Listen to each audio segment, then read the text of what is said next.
Strikeforce.com here with Strikeforce Grand Prix heavyweight champion Danny Cormier. Daniel, Strikeforce is coming to an end. You have a fight with Dion starting in January. Tell us what you know about your opponent. Not so much actually.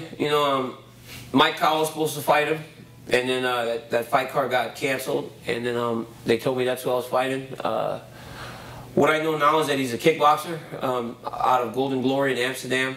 Trained with Alistair Overeem for a long time, and I see on his record that he's fought some pretty big name guys. So real experienced guy and a person that I'm gonna have to train real hard for.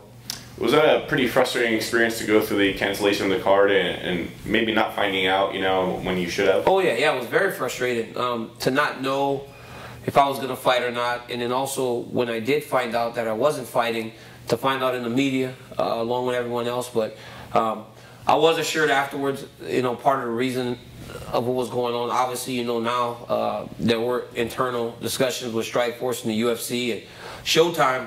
So it's over.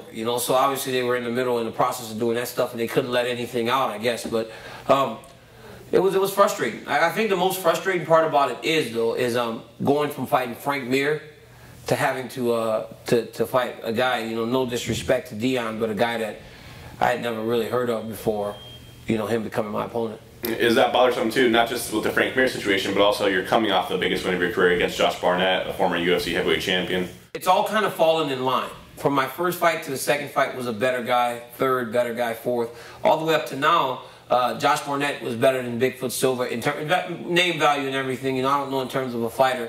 I think Josh is personally, but to Frank Mir, who falls in line with the progression of where my career had been going, to now it seems like it's the first time I've taken a step back in my career actually.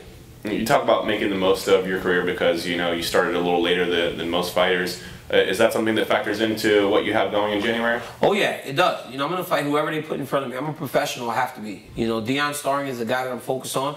To me, he's the best fighter in the world. And I'm going to prepare for him in that way. I started at 30.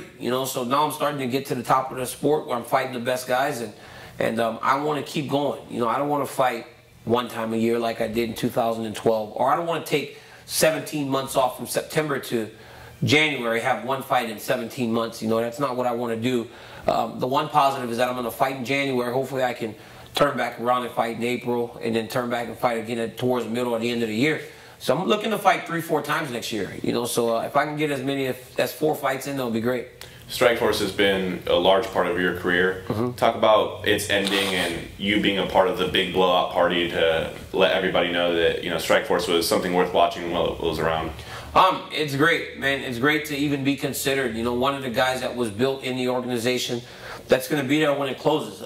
It's bittersweet, because when Strikeforce was going, Strikeforce was going. You had 8,000 to 10,000 people in the arenas. It became from a local regional show here in San Jose off to Chicago, New Jersey, Texas. It became Miami, Florida. It became a national organization. So it's going to be great. It's kind of sad to see it go, actually. I wish that it would have stayed around, because I think there's another place for fighters to get high-level competition. But it's going to be good for me and my teammates, the guys that are going over to experience the show. Luke Rockhold and I have never been. Mike Kyle's been. Josh Thompson's been. So they're going to have the opportunity to fight back in the biggest organization in the world. So it's good in that sense, but it's also very sad because, we love the people at Showtime, Scott Coker and everybody else at Strikeforce, and to see the organization that gave me my start going away is pretty sad, actually. 4 fights you said you may want in 2013. Where would you see yourself, 4 to 5 fights from now? Hopefully the champion of the world. If my career continues to go in the way that it has, I see no reason why I shouldn't believe that at the end of next year I'll be wearing the UFC belt. What division? Either. I don't care.